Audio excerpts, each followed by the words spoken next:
അസ്സലാമലൈക്കും dear friends. ഇന്നത്തെ നമ്മുടെ റെസിപ്പി ഒരു വെറൈറ്റി പലഹാരമാണ്. നമ്മുടെ ഈ വീഡിയോ കണ്ടുകൊണ്ടിരിക്കുന്ന സമയത്ത് നിങ്ങൾക്ക് ഇഷ്ടപ്പെടുകയാണെങ്കിൽ ഒന്ന് ലൈക്ക് ചെയ്തേക്കണേ. അതുപോലെ തന്നെ നമ്മുടെ ഈ ചാനൽ ആദ്യമായിട്ട് കാണുന്നവരും ഇതുവരെയും സബ്സ്ക്രൈബ് ചെയ്യാത്തവരും പ്ലീസ് ഒന്ന് സബ്സ്ക്രൈബ് ചെയ്തേക്കണേ. ഞാനിടുന്ന വീഡിയോസ് ഉടനടി കിട്ടുന്നതിനായി സബ്സ്ക്രൈബ് ബട്ടന്റെ തൊട്ടടുത്ത് കാണുന്ന ബെല്ലൈക്കൺ കൂടി ക്ലിക്ക് ചെയ്തിട്ട് ഓൾ എന്ന ഓപ്ഷൻ എനേബിൾ ചെയ്യാനും മറക്കല്ലേ. ആദ്യം തന്നെ ഇതിനായിട്ട് നമുക്ക് വേണ്ടത് ചൗവരിയാണ്. ഞാനിപ്പോൾ ഇതുപോലത്തെ ചൗവരിയാണ് എടുത്തിട്ടുള്ളത്. അപ്പോൾ എല്ലാ കടകളിലും ഇത് വാങ്ങാൻ കിട്ടും. നമ്മൾ പായസത്തിനൊക്കെ എടുക്കുന്ന ചൗവരിയില്ലേ, അതാണ്. അപ്പോൾ ചെറുതായാലും കുഴപ്പമില്ല, വലിയ ചൗവരിയായാലും കുഴപ്പമൊന്നുമില്ല. ഇപ്പം ഞാനൊരു പാൻ ചൂടാക്കാൻ വെച്ചിട്ടുണ്ട്. ഫ്ലെയിം മീഡിയം ഫ്ലെയിം വെക്കുക. ഇനി ചൂടായി കിടക്കുന്ന പാനിലേക്ക് 250 ml കപ്പിന് 1 കപ്പ് ചൗവരി ഇട്ട് കൊടുക്കുക. ഈ ചവരി ഒന്ന് റോസ്റ്റ് ചെയ്തെടുക്കാം. നിറം മാറാത്ത രീതിയിൽ വേണം ഇതൊന്ന് റോസ്റ്റ് ചെയ്തെടുക്കാൻ. ഒന്നുകിൽ ഫ്ലെയിം കുറച്ച് വെക്കുക, അല്ലെങ്കിൽ ലോ ടു മീഡിയം ഫ്ലെയിം വെക്കുക. ഇപ്പൊ ചവരി റോസ്റ്റ് ചെയ്യാൻ തുടങ്ങിയിട്ട് ഒരു 5 മിനിറ്റ് ആയിട്ടുണ്ട്. ഇപ്പൊ കണ്ടില്ലേ, കളറൊന്നും മാറാതെ നല്ലോണം റോസ്റ്റ് ആയി കിട്ടിയിട്ടുണ്ട്. ഇപ്പൊ ഇത് നല്ല ചൂടാണ്. ഇനി ഇതിന്റെ ചൂടൊന്ന് മാറട്ടെ. ഇനി ഇത് ഒരു പാത്രത്തിലേക്ക് മാറ്റാം. ഇപ്പൊ ഈ ചവരിയുടെ ചൂടൊക്കെ മാറിയിട്ടുണ്ട്. ഒട്ടും തന്നെ ചൂടുണ്ടാവാൻ പാടില്ല. ഇനി ചൂട് മാറിയ ചവരി ഒരു മിക്സിയുടെ ജാറിലേക്ക് ഇട്ട് കൊടുക്കുക. ഇനി നല്ലോണം ഒന്ന് പൊടിച്ചെടുക്കാം. ഇപ്പോൾ ചവരി പൊടിച്ചെടുത്തിട്ടുണ്ട്. നല്ല ഫൈൻ പൗഡറായിട്ട് ഇതാ പൊടിഞ്ഞ് കിട്ടിയിട്ടുണ്ട്. ഒട്ടും ചൂടില്ലാതെ നല്ലോണം ചൂട് മാറിയതിന് ശേഷം പൊടിച്ചെടുക്കുകയാണെന്നുണ്ടെങ്കിൽ ഇതുപോലെ ഫൈൻ പൗഡറായിട്ട് പൊടിച്ചെടുക്കാൻ പറ്റും. ചെറിയ ചൂടോടുകൂടിയൊക്കെ പൊടിക്കുകയാണെന്നുണ്ടെങ്കിൽ ചവരി നല്ലോണം പൊടിഞ്ഞൊന്നും കിട്ടില്ല. നമ്മൾ പൊടിച്ചെടുത്ത ചവരിയിൽ എന്തെങ്കിലും തരികളൊക്കെ ഉണ്ടെന്നുണ്ടെങ്കിൽ മാറി കിട്ടുന്നതിന് വേണ്ടിയിട്ട് ഒരു അരിപ്പയിലേക്ക് ഇട്ടതൊന്ന് അരിച്ചെടുക്കാം. ഇപ്പോൾ കടലിൽ കുറച്ച് തരികളേ ഉള്ളൂ, നമുക്ക് ആവശ്യമില്ല. ഇനി അരിച്ചെടുത്ത ചവരി ഇവിടെ ഇരിക്കട്ടെ. ഇപ്പൊ ഞാൻ 3 മീഡിയം സൈസ് ഉരുളക്കിഴങ്ങ് പുഴുങ്ങി എടുത്തിട്ടുണ്ട്. ഒരു 1/4 കിലോ ഉരുളക്കിഴങ്ങാണ്. ഇത് പുഴുങ്ങി എടുത്തിട്ട് അതിന്റെ തൊലിയെല്ലാം മാറ്റി എടുത്തിട്ടുണ്ട്. ഇനി ഉരുളക്കിഴങ്ങ് ഒന്ന് ഗ്രേറ്റ് ചെയ്തെടുക്കാം. ഗ്രേറ്റർ എടുക്കുമ്പോൾ ഇതുപോലെ ചെറിയ ഹോളുള്ള ഗ്രേറ്റർ വേണം എടുക്കാൻ വേണ്ടിയിട്ട്.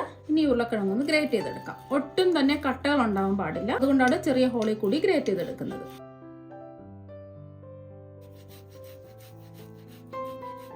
ഇപ്പോൾ ഉരുളക്കിഴങ്ങ് ഗ്രേറ്റ് ചെയ്തെടുത്തിട്ടുണ്ട്. നമ്മൾ എത്രയാണോ ചവരി എടുത്തിട്ടുള്ളത് അതേ അളവിൽ തന്നെ 1 കപ്പ് ഉരുളക്കിഴങ്ങ് ഗ്രേറ്റ് ചെയ്തതും വേണം. ഇപ്പോൾ ഗ്രേറ്റ് ചെയ്തെടുത്ത ഉരുളക്കിഴങ്ങ് കണ്ടില്ലേ, 1 കപ്പ് തികച്ചുണ്ട്. ഇനി നമ്മൾ അരിച്ചു വെച്ച ചവരിയിലേക്ക് ഈ ഉരുളക്കിഴങ്ങ് ഗ്രേറ്റ് ചെയ്തത് ഇട്ട് കൊടുക്കാം. ഇനി 1 ടീസ്പൂൺ ഇഞ്ചി ചതച്ചതും അതുപോലെ തന്നെ 1 ടീസ്പൂൺ പച്ചമുളക് ചതച്ചതും കൂടി ഇട്ട് കൊടുക്കാം. ഞാനിപ്പോൾ ഒരു ചെറിയൊരു കഷ്ണം ഇഞ്ചി ചതച്ചെടുത്തതും അതുപോലെ തന്നെ 2 പച്ചമുളക് ചതച്ചിട്ടാണ് എടുത്തിട്ടുള്ളത്. ഒന്നുകിൽ പേസ്റ്റ് രൂപത്തിൽ എടുക്കുക, അല്ലെങ്കിൽ ഇതുപോലെ നല്ലോണം ചതച്ചെടുക്കുക. ഇനി ഒരു 1/2 ടീസ്പൂൺ കുരുമുളക് പൊടിയും കൂടി ഇട്ട് കൊടുക്കുക. ഇനി ആവശ്യത്തിനുള്ള ഉപ്പിട്ട് കൊടുക്കാം. ഞാനിപ്പോൾ ഒരു 3/4 ടീസ്പൂൺ ഉപ്പാണ് ഇട്ട് കൊടുക്കുന്നത്. അതുപോലെ തന്നെ ഇതിലേക്ക് 2 ടേബിൾ സ്പൂൺ മല്ലിയില കുഞ്ഞു കുഞ്ഞായിട്ട് അരിഞ്ഞതും കൂടി ഇട്ട് കൊടുക്കുക. ഇനി ഇത് കൈവച്ച് നല്ലോണം ഒന്ന് കുഴച്ചെടുക്കുക. ചവരി പൊടിച്ചതും ഉരുളക്കിഴങ്ങ് ഗ്രേറ്റ് ചെയ്തതും കൂടി ഇതെല്ലാം ഒന്ന് മിക്സ് ചെയ്ത് എടുത്തിട്ടുണ്ട്. ഇനി വേണം വെള്ളം ഒഴിച്ച് ഇതൊന്ന് കുഴച്ചെടുക്കാൻ. ഞാനിപ്പോൾ 250 ml കപ്പിന് 1 കപ്പ് വെള്ളം എടുത്തിട്ടുണ്ട്. കുറച്ച് വെള്ളം വീതം ഒഴിച്ച് വേണം ഇതൊന്ന് കുഴച്ചെടുക്കാനായിട്ട്. ആദ്യം ഒരു 1/2 കപ്പ് വെള്ളം ഒഴിച്ചു കൊടുക്കുക. ഇപ്പോൾ ചവരി ആയതുകൊണ്ട് പെട്ടെന്ന് തന്നെ വെള്ളം പിടിച്ചെടുക്കും. ഇപ്പോൾ കണ്ടില്ലേ, പെട്ടെന്ന് തന്നെ വെള്ളം പിടിച്ചെടുക്കും. വീണ്ടും വെള്ളം ഒഴിച്ചു കൊടുക്കുക. ഒരു 1/4 കപ്പ് വെള്ളം ഒഴിച്ചു കൊടുക്കുക. കുറച്ച് വെള്ളം കൂടി ഒഴിച്ചു കൊടുക്കുക. അപ്പം ഞാൻ 1/4 കപ്പ് വെള്ളം ഉള്ളത് ഫുള്ളായിട്ട് ഒഴിച്ചു കൊടുക്കുകയാണേ. 1 കപ്പ് വെള്ളം ഫുള്ളായിട്ട് ഒഴിച്ചു കൊടുത്തിട്ടുണ്ട്. ഇപ്പം നല്ലോണം ഒന്ന് കുഴച്ച് എടുത്തിട്ടുണ്ട്. ഇപ്പം കണ്ടില്ല, നല്ല സോഫ്റ്റ് ആയിട്ടാണ് ഇരിക്കുന്നത്. കുറച്ച് സമയം കഴിയുമ്പോൾ കുറച്ചും കൂടി ഒന്ന് ഡ്രൈ ആവും. സോഫ്റ്റായി കിട്ടുന്നതിന് വേണ്ടിയിട്ട് കുറച്ച് സമയം ഒന്ന് മൂടി വയ്ക്കാം. ഇനി ഒരു മിക്സിയുടെ ജാറിലേക്ക് കട്ട് ചെയ്തെടുത്ത 1 കപ്പ് മല്ലിയില ഇട്ട് കൊടുക്കുക. ഇനി ഇതിലേക്ക് എരിവിന് ആവശ്യമായ 3 പച്ചമുളക് ഇട്ട് കൊടുക്കുക. അതുപോലെ തന്നെ ചെറിയൊരു പീസ് ഇഞ്ചിയും ഇട്ട് കൊടുക്കുക. ഇനി ഇതിലേക്ക് ഒരു മീഡിയം സൈസ് നാരങ്ങയുടെ പകുതി നാരങ്ങ പിഴിഞ്ഞ് ഒഴിച്ചു കൊടുക്കുക. അതിൻ്റെ ഉള്ളിലുള്ള കുരുവെല്ലാം മാറ്റിയിട്ട് വേണം പിഴിഞ്ഞൊഴിക്കാൻ. ഇനി ആവശ്യത്തിനുള്ള ഉപ്പിട്ട് കൊടുക്കാം. ഞാനിപ്പോൾ 1/2 ടീസ്പൂൺ ഉപ്പാണ് ഇട്ട് കൊടുക്കുന്നത്. ഇനി ഒരു 1/4 ടീസ്പൂൺ ചെറിയ ജീരകം കൂടി ഇട്ട് കൊടുക്കാം. ചെറിയ ജീരകത്തിൻ്റെ ടേസ്റ്റ് ഇഷ്ടമാണെന്നുണ്ടെങ്കിൽ മാത്രം ചെറിയ ജീരകം ഇട്ട് കൊടുത്താൽ മതിയാവും. ഒരു 1/4 ടീസ്പൂൺ ഇട്ട് കൊടുത്താൽ മതി. ഇനി ഇത് അരച്ചെടുക്കാൻ ആവശ്യത്തിനുള്ള വെള്ളം ഒഴിച്ചു കൊടുക്കാം. ഞാനിപ്പോൾ ഒരു 1/4 കപ്പ് വെള്ളമാണ് ഒഴിച്ചു കൊടുക്കുന്നത്. ഇനി ഇത് നല്ലവണ്ണം ഒന്ന് അരച്ചെടുക്കാം. ഇപ്പോൾ അത് അരച്ചെടുത്തിട്ടുണ്ട്. അരച്ചെടുത്തത് ഒരു ബൗളിലേക്ക് മാറ്റാം.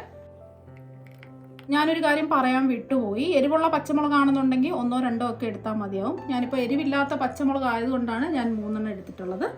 ഇപ്പോൾ തേങ്ങൊന്നുമില്ലാതെ അരച്ചെടുത്ത മല്ലിയില ചട്നി ഇവിടെ റെഡി ആയിട്ടുണ്ട്. പെട്ടെന്ന് നമുക്ക് റെഡിയാക്കി എടുക്കാം. ഇനി ഒരു മിക്സിംഗ് ബൗളിലേക്ക് 250 ml കപ്പിന് 1 കപ്പ് തൈര് ഒഴിച്ചു കൊടുക്കുക. തൈര് എടുക്കുമ്പോൾ നല്ല കട്ടിയുള്ള തൈര് വേണം എടുക്കാനായിട്ട്. അതുപോലെ തന്നെ അധികം പുളിപ്പില്ലാത്ത തൈര് വേണം ഇതിനായിട്ട് എടുക്കാൻ. ഒരു മീഡിയം പുളിപ്പ് മാത്രമേ ആവാൻ പാടുള്ളൂ. ഇനി ഇതിലേക്ക് ആവശ്യത്തിനുള്ള ഉപ്പ് ഇട്ട് കൊടുക്കാം. ഞാനിപ്പോൾ ഒരു 1/4 ടീസ്പൂൺ ഉപ്പാണ് ഇട്ട് കൊടുക്കുന്നത്. ഇനി ഇതിലേക്ക് ഒരു 2 നുള്ള് പഞ്ചസാരയും കൂടി ഇട്ട് കൊടുക്കാം. ഈ പുളിപ്പൊന്ന് ബാലൻസ് ചെയ്യാൻ വേണ്ടിയിട്ടാണ്. പഞ്ചസാര ചേർക്കണമെന്ന് നിർബന്ധമൊന്നുമില്ല. ഈ പഞ്ചസാരയും കൂടി ചേർക്കുമ്പോൾ നല്ലൊരു ടേസ്റ്റാണ് ഇതിന് ഉണ്ടാവുക. ഇനി തൈര് കട്ടകളൊന്നുമില്ല ഒന്ന് യോജിപ്പിച്ചെടുക്കാം. ഇപ്പൊ അതൊന്ന് മിക്സ് ചെയ്തെടുത്തിട്ടുണ്ട്. ഇനി ഒരു ചെറിയ സവാള ഇതുപോലെ ചെറുതായിട്ട് കട്ട് ചെയ്ത് ഇട്ട് കൊടുക്കാം. ഇനി ഇതിലേക്ക് കുറച്ച് മല്ലിയില ചെറുതായിട്ട് കട്ട് ചെയ്തും കൂടി ഇട്ട് കൊടുക്കാം. തൈരിൽ ഒട്ടും പുളിപ്പില്ലാന്നുണ്ടെങ്കിൽ ഒരു 1/2 ടീസ്പൂൺ നാരങ്ങ നീരോ അല്ലാന്നുണ്ടെങ്കിൽ ഒരു 1/2 ടീസ്പൂൺ വിനാഗിരിയോ ചേർത്ത് കൊടുക്കാം. ഈ സമയത്ത് ഉപ്പൊക്കെ ഉണ്ടോന്നൊന്ന് ചെക്ക് ചെയ്ത് നോക്കാം. ഇപ്പൊ ഒന്ന് മിക്സ് ചെയ്തെടുത്തിട്ടുണ്ട്. ഇനി നമ്മൾ എരിവിന് വേണ്ടിയിട്ട് ചേർക്കുന്നത് ഒരു ചെറിയ പച്ചമുളക് ഇതുപോലെ ചെറുതായിട്ട് കട്ട് ചെയ്തെടുത്തതാണ്. കുഞ്ഞു കുഞ്ഞായിട്ട് വേണം കട്ട് ചെയ്തെടുക്കാനായിട്ട്. നിങ്ങൾക്ക് ഇതിന് പകരം എരിവിനായിട്ട് ചില്ലി ഫ്ലാക്സ് ഉണ്ടെന്നുണ്ടെങ്കിൽ ഒരു 1/2 ടീസ്പൂൺ ചേർത്ത് കൊടുക്കാം, അല്ലെങ്കിൽ ഒരു 1/4 ടീസ്പൂൺ മുളക് പൊടി ചേർത്ത് കൊടുക്കാം. ഞാനിപ്പോൾ പച്ചമുളക് കുഞ്ഞു കുഞ്ഞായിട്ട് അരിഞ്ഞാണ് ഇതിലേക്ക് ചേർത്ത് കൊടുക്കുന്നത്. വീണ്ടും ഒന്ന് മിക്സ് ചെയ്തെടുക്കാം. അപ്പൊ ഇതിൽ വെള്ളമൊന്നും ചേർക്കേണ്ട ആവശ്യമില്ല, ഇത്രയും കട്ടിക്കാൻ ഇരിക്കേണ്ടത്. ലാസ്റ്റിൽ നിങ്ങൾക്ക് വേണമെന്നുണ്ടെങ്കിൽ 2 നുള്ള ചെറിയ ജീരകം വറുത്ത് പൊടിച്ചതും കൂടി ചേർത്ത് കൊടുക്കാം. ഞാനിപ്പോൾ അതൊന്നും ചേർക്കുന്നില്ല.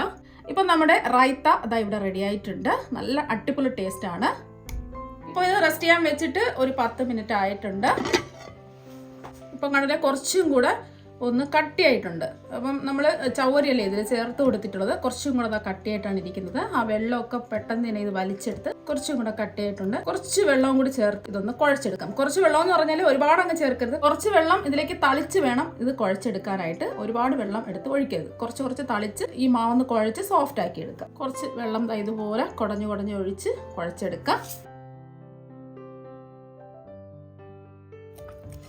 കുറച്ച് വെള്ളം കൂടി ഒഴിച്ചു കൊടുക്കാം. ഞാനിപ്പോൾ 1 ടേബിൾ സ്പൂൺ വെള്ളം ഒഴിച്ചു കൊടുത്തിട്ടുണ്ട്. നല്ല സോഫ്റ്റ് ആയിട്ട് ഇതൊന്ന് കുഴച്ചെടുക്കാം. ഇപ്പോൾ ഇത് നല്ല സോഫ്റ്റ് ആയിട്ട് ഇതാ കുഴച്ചെടുത്തിട്ടുണ്ട്. ഇപ്പോൾ 1 ടേബിൾ സ്പൂൺ വെള്ളത്തിന്റെ ആവശ്യമേ എനിക്ക് വന്നിട്ടുള്ളൂ. അപ്പം നോക്കിയിട്ട് ആവശ്യത്തിന് വെള്ളം ചേർത്ത് കൊടുക്കാം. ഇനി ഇതിൽ നിന്നും കുറച്ച് വലിപ്പത്തിലുള്ള ഉരുളകളാക്കി എടുക്കാം. നല്ലോണം ഒന്ന് ഉരുട്ടിയെടുക്കാം. ഇപ്പം ഇതാ ഒന്ന് ഉരുട്ടിയെടുത്തിട്ടുണ്ട്. അപ്പം ഇതിൽ നിന്നും പകുതി എടുത്തിട്ട് ഞാൻ കുറച്ച് വലിപ്പമുള്ള ഉരുളകളാക്കിയാണ് എടുത്തിട്ടുള്ളത്. ഇനി കുറച്ച് ചെറിയ ഉരുളകളാക്കി എടുക്കാം. ഈ ഒരു രീതിക്ക് ഉരുട്ടിയെടുക്കാം. അഥവാ നിങ്ങൾക്ക് ഒട്ടിപ്പിടിക്കുകയാണെന്നുണ്ടെങ്കിൽ കയ്യിൽ എണ്ണ തടവിയതിന് ശേഷം ഉരുട്ടിയെടുക്കാം. ഇത് നമ്മൾ ആദ്യം ഉരുട്ടിയെടുത്ത 6 ഉരുളകളാണ് കുറച്ച് വലിപ്പത്തിൽ ഉരുട്ടിയെടുത്തത്. ഇപ്പൊ ഇത് ചെറിയ 8 ഉരുളകളാക്കി ഇതാ ഉരുട്ടിയെടുത്തിട്ടുണ്ട്. ഇത് ചവരി ആയതുകൊണ്ട് പെട്ടെന്ന് തന്നെ ഇത് ഡ്രൈ ആവും. അതുകൊണ്ട് കുറച്ച് എണ്ണ ഒന്ന് തടവി കൊടുക്കുകയോ അല്ലെങ്കിൽ ഒരു കോട്ടൺ തുണി വെച്ച് മൂടി കൊടുക്കുകയോ ചെയ്യാം. ഇനി ഇത് പരത്തി എടുക്കുന്നതിന് വേണ്ടിയിട്ട് കുറച്ച് ഗോതമ്പ് പൊടി ഒന്ന് വിതറി ഇട്ട് കൊടുക്കാം.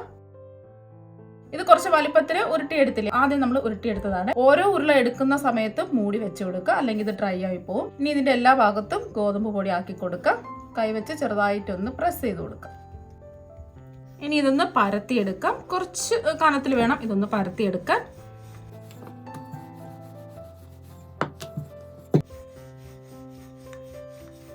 പരത്തി എടുത്തിട്ടുണ്ട്. ഈ ഒരു കനത്തിൽ വേണം ഇതൊന്ന് പരത്തിയെടുക്കാൻ. നമ്മൾ ചപ്പാത്തിക്കൊക്കെ പരത്തിയെടുക്കുന്നത് പോലെ കനം കുറച്ച് പരത്തരുത്, കുറച്ചും കൂടി കനത്തിൽ വേണം പരത്തിയെടുക്കാൻ. അപ്പൊ ഇതുപോലെ തന്നെ ബാക്കിയെല്ലാം നമുക്ക് പരത്തിയെടുക്കാം. നമ്മൾ പരത്തിയെടുക്കുന്നത് ചെറിയ ഉരുളകളാക്കി ഉരുട്ടിയെടുത്തതാണ്. കുറച്ച് പൊടി മാവിട്ട് കൊടുക്കാം. കുറച്ചിട്ട് കൊടുത്താൽ മതി, ഒരുപാട് ഇടരുത്. കുറച്ച് ഗോതമ്പ് പൊടി ഇട്ടതിന് ശേഷം ഇതെല്ലാ ഭാഗത്തും ആക്കി കൊടുക്കാം. കൈവച്ച് ഒന്ന് പ്രസ് ചെയ്ത് കൊടുക്കാം. ഇനി ഇതൊന്ന് പരത്തിയെടുക്കാം. കുറച്ച് കനത്തിലാണ് ഇത് പരത്തേണ്ടത്. അപ്പൊ ഈ ഒരു രീതിക്ക് ഇത് പരത്തി എടുത്തിട്ടുണ്ട്. ഒരു തവയിൽ കുറച്ച് നെയ്യൊന്ന് ബ്രഷ് ചെയ്ത് കൊടുത്തിട്ടുണ്ട്. നിങ്ങൾക്ക് ഇതിന് പകരം എണ്ണയോ അല്ലെങ്കിൽ ബട്ടറോ എടുക്കാവുന്നതാണ്. ഇനി നമ്മൾ പരത്തി വെച്ചത് ഇതിലേക്ക് ഇട്ട് കൊടുക്കാം. ഫ്ലെയിം മീഡിയം ഫ്ലെയിം വെക്കുക. ഒരു 30 സെക്കൻഡ് ആകുമ്പോൾ ഇതിന്റെ പുറത്ത് കുറച്ച് നെയ്യൊന്ന് ബ്രഷ് ചെയ്ത് കൊടുക്കാം. ഒന്ന് ഇതുപോലെ പ്രസ് ചെയ്ത് കൊടുക്കാം. ഫ്ലെയിം കൂട്ടിയിടരുത്, എന്നാൽ പിന്നെ ഇതിന്റെ ഉള്ളൊന്നും വെന്ത് കിട്ടില്ല. നമ്മൾ കുറച്ച് കട്ടിക്കല്ലേ ഇത് പരത്തി എടുത്തിട്ടുള്ളത്. തിരിച്ചിട്ട് കൊടുക്കാം. അങ്ങനെ തിരിച്ചും മറിച്ചും ഇട്ട് 2 സൈഡും ഇതുപോലെ ചുട്ടെടുക്കാം. ഇതുപോലെ പ്രസ് ചെയ്ത് കൊടുക്കാം. എന്നാൽ മാത്രമേ ഉള്ളൊക്കെ വെന്ത് കിട്ടുള്ളൂ.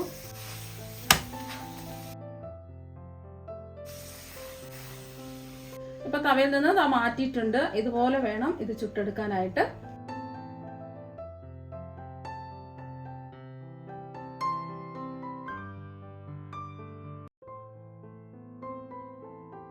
എളുപ്പത്തിൽ തയ്യാറാക്കി എടുക്കാൻ പറ്റിയ ചൗരി വെച്ചിട്ടുള്ള പറാത്ത ഇതാ ഇവിടെ റെഡി ആയിട്ടുണ്ട്. നല്ല അടിപൊളി ടേസ്റ്റ് ആണ്. അത് മാത്രമല്ല നല്ല സോഫ്റ്റും ആണ് കഴിക്കാനായിട്ട്. ഇപ്പൊ കണ്ടില്ലേ, നല്ല സോഫ്റ്റ് ആയിട്ട് ഇരിപ്പുണ്ട്. നല്ല അടിപൊളി ടേസ്റ്റ് ആണ് കഴിക്കാനായിട്ട്. ഇതൊന്ന് മുറിച്ചു കൂടി കാണിച്ചു തരാം. കണ്ടില്ലേ, നല്ല സോഫ്റ്റ് ആയിട്ട് ഇരിപ്പുണ്ട്. ഉള്ളൊക്കെ നല്ലോണം വെന്ത് കിട്ടിയിട്ടുണ്ട്. അപ്പോൾ നിങ്ങൾ ഇതുപോലെ ഒരു പ്രാവശ്യം ചൗരി വെച്ചിട്ട് പറാത്ത തയ്യാറാക്കി നോക്കുക. ഇതിൻ്റെ കൂടെ കഴിക്കാൻ പറ്റിയ ഒരു ചട്നിയും അതുപോലെ തന്നെ ഒരു റൈത്തയും ഞാൻ തയ്യാറാക്കി കാണിച്ചിട്ടുണ്ട്. അപ്പം നല്ല ബെസ്റ്റ് കോമ്പിനേഷനാണ്. അപ്പോൾ നിങ്ങളെല്ലാവരും ഇതുപോലെ പറാത്ത ചൗരി വെച്ചിട്ട് തയ്യാറാക്കി നോക്കുക. നല്ല സോഫ്റ്റാണ്. ചൂടോടുകൂടി കഴിക്കാൻ നല്ല ടേസ്റ്റാണ്. ചൂട് മാറിക്കഴിഞ്ഞാലും കഴിക്കാൻ വേണ്ടിയിട്ട് അടിപൊളി ടേസ്റ്റ് തന്നെയാണ്. ഇതിന് പ്രത്യേകിച്ച് ഒരു കറിയുടെ ഒന്നും തന്നെ ആവശ്യമില്ല. വെറുതെ കഴിക്കാനും നല്ല ടേസ്റ്റ് തന്നെയാണ്.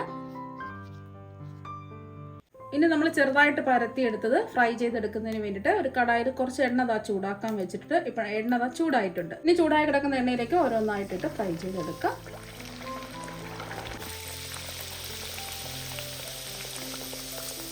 ഇപ്പൊ കണ്ടില്ലേ, ഇടുമ്പോൾ തന്നെ അതാ വീർത്ത് വന്നിട്ടുണ്ട്. ഒരു സൈഡ് ഒന്ന് ഗോൾഡൻ നിറമാകുമ്പോൾ നമുക്കിത് തിരിച്ചിട്ട് കൊടുക്കാം. ഇപ്പൊ കണ്ടില്ലേ, താനെ നല്ലോണം വീർത്ത് വന്നിട്ടുണ്ട്. ഇനി ഇത് തിരിച്ചിട്ട് കൊടുക്കാം. രണ്ട് സൈഡും ഇതുപോലെ ഒരു ഗോൾഡൻ നിറമാകുമ്പോൾ എണ്ണയിൽ തന്നെ കോരി മാറ്റാം. ചൗരി വെച്ചിട്ടുള്ള അടിപൊളി ടേസ്റ്റുള്ള പൂരി ഇതാ ഇവിടെ റെഡി ആയിട്ടുണ്ട്.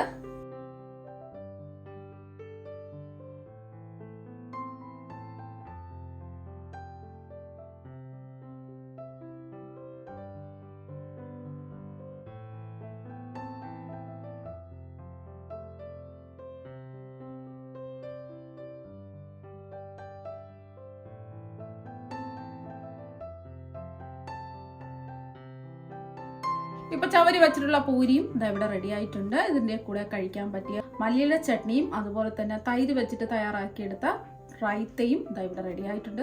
രണ്ടും നല്ല കോമ്പിനേഷനാണ്. നല്ല അടിപൊളി ടേസ്റ്റാണ് കഴിക്കാൻ വേണ്ടിയിട്ട്. സത്യം പറഞ്ഞാൽ ഇതിന് വേറൊരു കറിയുടെ ഒന്നും തന്നെ ആവശ്യമില്ല. ഇതിന്റെ കൂടെ കഴിക്കുമ്പോൾ കുറച്ചും കൂടെ ടേസ്റ്റ് കൂടുതലാണ്. ഇപ്പോൾ പുറത്ത് നല്ല ക്രിസ്പിയാണ്. ഇതിൽ നിന്ന് ഒരെണ്ണെടുത്ത് കാണിച്ചു തരാം. പുറത്ത് ക്രിസ്പിയാണ്, അകത്ത് നല്ല സോഫ്റ്റ് ആണ്. ഇനി ഇതൊന്ന് മുറിച്ച് കാണിച്ചു തരാം.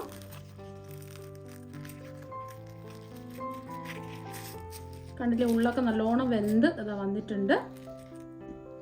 രണ്ടിൻ്റെ കൂടെ കഴിക്കാനും നല്ല അടിപൊളി ടേസ്റ്റ് ആണ്. അപ്പോൾ നിങ്ങൾ എല്ലാവരും ഇതുപോലെ ഒരു പ്രാവശ്യം ഒന്ന് ട്രൈ ചെയ്ത് നോക്കാം. തീർച്ചയായും നിങ്ങൾക്ക് എല്ലാവർക്കും ഇഷ്ടമാകും. അപ്പം നമുക്ക് മറ്റൊരു വെറൈറ്റി വീഡിയോ ആയിട്ട് വീണ്ടും കാണാം. താങ്ക്